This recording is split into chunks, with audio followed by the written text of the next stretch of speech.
Experiment केले की झाडाला पण संवेदना असतात, त्यांना पण भावना असतात, त्यांना ती पिन टोचली तर त्यांना पण वेदना होतात. तर असं कधी बोलली आहेत का झाडं? कारण मी माझ्या घरी पण बघते ना गार्डनमध्ये काही म्हणजे 4 वर्षापूर्वी खूप फुलं यायची आणि मग सडनली बंद झाली. तर त्याचं कारण असं कधी असतं का? ॲब्सोल्युटली. इनफॅक्ट कम्युनिकेशन वरनं ते कळतं. म्हणजे पुण्यात डेक्कनला एक गृहस्थ राहतात. त्यांचा इथे म्हणजे असं तुम्ही सारखं तसंच मस्त मोठा गार्डन बंगलोत राहतात ते. मोठं गार्डन आणि फ्रुटिंग आणि फ्लावरिंग सडनली बंद झालं. तर मी जेव्हा गार्डनशी बोललो तेव्हा गार्डनने सांगितलं की इथे एक लहान मुलगा आमच्यासोबत खेळायचा. आता आम्हाला दिसत नाही. मग for whom will we flower आणि फ्रूट. मग मी सांगितलं की काय प्रकार आहे. मग त्यांनी सांगितलं की 2023 ऑक्टोबरमध्ये माझा मुलगा हॉस्टेलला गेला. एक्झॅक्ट दॅट टाईम ओनली झाडांनी फ्रुटिंग आणि फ्लावरिंग बंद केली ते गार्डननी. तर मग परत त्यांना विचारलं की बाबा तर आता उपाय सांगा काय करायचं.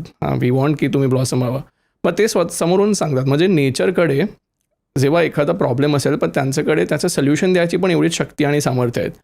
मग त्याच झाडाने सांगितलं की तो जेव्हा आला सांगा त्याला की पाणी टाकत जा, स्वतःच्या हाताने पाणी टाकायला सांगा. किंवा त्यांनी परत हे पण सांगितलं की ह्या जागेला खूप मुवमेंट असायची, आता ती मुवमेंट तो गेला त्याच्यानंतर बंद झाली आणि त्याचा आधी पण थोडीफार मुवमेंट ते पण कमी झाली.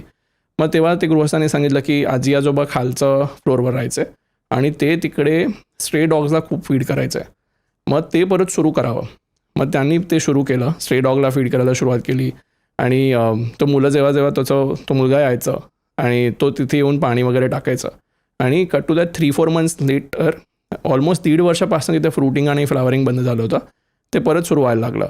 आताची परिस्थिती अशी आहे की जेव्हा त्यांचं इथे ते विसरतात कधी असं स्ट्रेला फीड करायला, समोरून पक्षी येतात आणि तसं काव करून म्हणजे असं आवाज करून त्यांना सांगतात की बाबा तुम्ही इथे हे करा.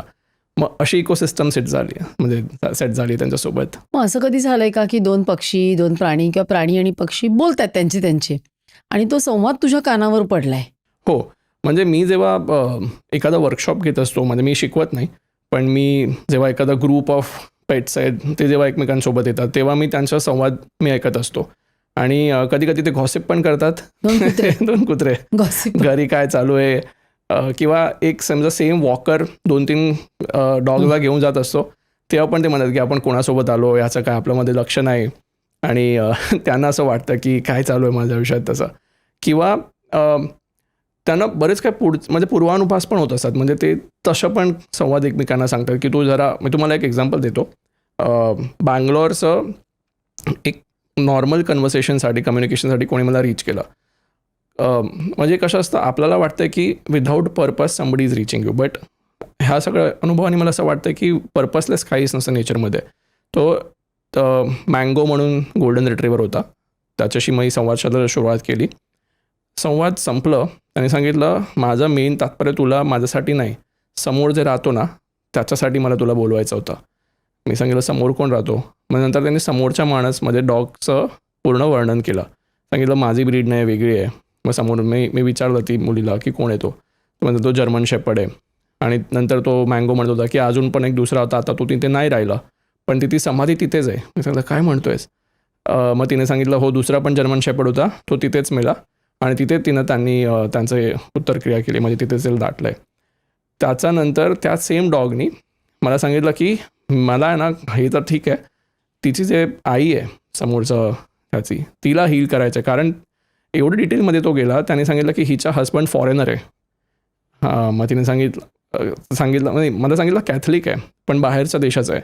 मग तिने सांगितलं की हो हा फॉरेनर आहे तिचा हस्बंड आणि ही इंडियन आहे. आणि then he went on telling story की काय काय प्रकार घडले होते त्यांच्यासोबत. म्हणजे ती महिलांसोबत खूपच म्हणजे करुण इव्हेंट्स झाली होती. डोमेस्टिक व्हायलन्स होतं आणि हे सगळं बघून तिचा मुलगा होता तिने सुसाईड केलं होतं. आणि ही गोष्ट त्या डॉगला सांगायची होती की ही सगळी बाबत तुमच्यासोबत झाली आहे, ती आम्हाला माहिती आहे. तीच त्याचं पूर्ण स्ट्रेस घेऊन तो दुसरा डॉग होता त्याची तिथे समाधी झाली होती, तो त्याच्यामुळेच गेला आहे. पण तुम्ही आता इकडनं सगळं आणि परत हाच डॉग दाखवतो की तुम्ही समोर तिचं गार्डन बघा पूर्ण कोरडं आहे, तिथे काहीच नाही आहे. मग ask her to get her life back and to move on from this. म्हणजे पेट्स तुमच्या आयुष्यात गिल्ट रिमूव्हलचे पण खूप काम करतात. म्हणजे आपला एखादा एक परत दुसरं एक्झाम्पल द्यायचं असेल तर 2 टर्टल होते. एक टर्टल ते आणि मला कॉल का केलं कारण त्या टर्टलमध्ये असे खूप ती ह्युमन म्हणजे ती लेडीमध्ये खूप असे गिल्ट होते की माझ्यामुळे हा टर्टल गेला.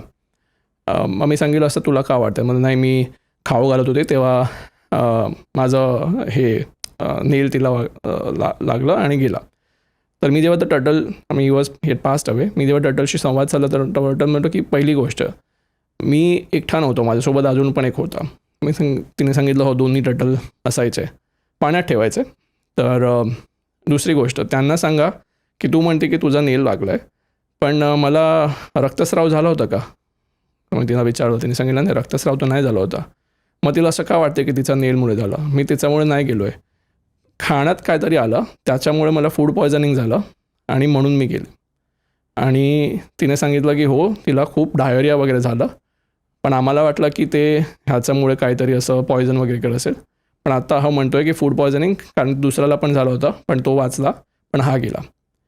म्हणजे गिल्ट जे लोकांच्यामध्ये राहिलेली असते किंवा कधी कधी काही घरी पेट असतो आणि त्या पेटला खूप असं मारलं असतं किंवा असं जस्ट टू डिसिप्लिन देम असं खूप पेरेंट्स कधी कधी स्ट्रिक्ट होतात. हो तेव्हा पण ते नंतर ते गेल्यानंतर पेट्सला म्हणजे ते पेरेंट्सला असं खूप वाटत असतं की आम्ही तसं का केलं. पण तेव्हा पेट्सला बरोबर माहीत असतं की तुमची गिल्ट आहे, गिल्ट काढून टाका आणि यू विल बी फाईन. एक दुसरा एक्झाम्पल मला आठवतो आहे की एक ससा होता लिली म्हणून. तर again out of curiosity communication झालं होतं. तर त्या ससाला मी सांगितलं की बाबा तुला काय मेसेज द्यायचं आहे?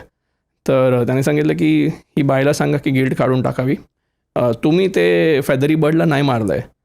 मग मी सांगितलं काय विषय म्हणजे विषय काय? आणि ती she was in tear, she is like how do you know this? Um like मला नाही माहीत, तो ससा म्हणतो आहे. तर बेसिकली झालं कसं होतं की तिने एक बुलबुलला रेस्क्यू केलं होतं. आता रेस्क्यू केल्यावर ती बरी झाली आणि तिने फ्लाईट घेतली. जेव्हा तिने फ्लाईट घेतली तेव्हा पंखा चालू होता आणि तिचा ती आली आणि गेली. पण तिचा गिल्ट तिच्यामध्ये होता आणि this rabbit was helping to take that guilt out. म्हणजे खूप आध्यात्मिक दृष्टिकोनाने बघितलं तर पेट्स आपल्या आयुष्यातले बरेच काही म्हणजे आपल्या आयुष्यात काय चालू आहे ते त्यांना माहीत असतं. किती वेळा मला असं जेनझीजमध्ये जेव्हा आता म्हणजे एक कसं आहे की थोडा दुसरा वेगळा विषय आहे पण जेनझीला असं वाटतं की it's cool to have a pet आणि काही लोक ते लांब राहतात, त्यांना कंपॅनियन पाहिजे असतं, लोनलीनेस असते, तेव्हा त्याचे पेटला आणतात. तर पेट्स खूप अफ्रंट असतात. ते म्हणतात की हिला सांगा की कुठला मुलाचा नादी लागू नको, तो मुलगा तुझ्यासाठी बरोबर नाही आहे, एवढी डिटेल्समध्ये जातात आणि मला सांगावं लागतं. आणि एकदा मी ब्लॉक झालो होतो त्याच्यामुळे कारण खूप जास्तच डिटेल देऊन टाकली आणि मी सांगितलं की माझा काहीच नाही याच्यात, कारण when we do a communication we are just a hollow medium. म्हणजे तुम्ही जसं एक चॅनलचा यूज करतात तसं हॉलो कॉन्ड्युइट आहोत. तुमचं पेट तुमच्याशी काय सांगायचं आहे, it's just that passing on information, अजून काहीच नसतं त्याच्यात.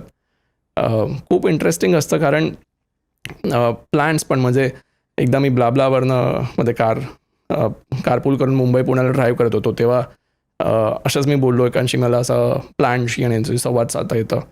मग ती मुलींनी मला सांगितलं की देखो मेरे पास ये प्लांट आहे, काय म्हणतो तुला प्लांट? तर काय मला वाटतं रोज प्लांट होता. मी मला प्लांट म्हणतो की तो तिथे आहे ना ते म्हणजे त्याला ती जागा आवडत नाही. त्याच्या बाजूला एक ॲलोवेरा आहे, तो म्हणतो की ॲलोवेराला तो मूव्ह कर, नंतरच मी फ्रुटिंग आणि मग नंतर मी फ्लावरमध्ये येणार. ती म्हणते हो ह्याचा फ्लावर येत नाही. मग नंतर मी ॲलोवेराला विचारलं, I mean it may sound so funny, पण मी ॲलोवेराला विचारलं की तुला कुठे शिफ्ट करावं असं म्हणते. तर हरकत नाही, मला तुम्ही किचनचा इथे तुम्ही मला शिफ्ट करा, काहीच प्रॉब्लेम नाही. मला वाटलं इथे विषय संपला असेल. मग मी सांगितलं तुम्हाला अजून काय सांगायचं आहे का? ती रोज प्लांट म्हणतो की दुसरं एक कारण आहे मी का असं मस्त ब्लॉसम करत नाही. ह्या घरामध्ये एक स्त्री आहे, ती पूर्ण दिवस घरी राहते आणि ती जास्त काहीच तिला आवडत नाही. म्हणजे ती घरीच राहते, काही एक्सरसाइज वगैरे करत नाही आणि काउच पोटॅटो म्हणतो ना हो. तर काउच पोटॅटो म्हणून राहते ती. मी सांगितलं काउच पोटॅटो म्हणजे आता सांगायचं काय तिला? सांगितलं की झाड बोललं असं काउच पोटॅटो. तर त्यांना सांगावं की एक्सरसाइज वगैरे तुम्हाला केली पाहिजे, बाहेर पडायला पाहिजे. आणि ती मुलगी माझी आई तशीच आहे, ती घरातलं बाहेर पडत नाही, पूर्ण दिवस घरी राहते. आम्ही सगळं तिला सांगतो. मी सगळं अरे बापरे जास्त झाड gossip करतो. गॉसिप करतो. आणि नंतर इट स्टार्टेड ब्लॉसमिंग एज वेल. तर पण ही सगळी गोष्ट म्हणजे खूप मजेदार आहे. मजेदार आहेत. हो. ही क्लिप शेवटपर्यंत बघितल्याबद्दल खूप खूप धन्यवाद. संपूर्ण एपिसोड बघण्यासाठी खाली दिलेल्या लिंकवर क्लिक करा आणि सर्व काही चॅनलला सबस्क्राईब करायला विसरू नका.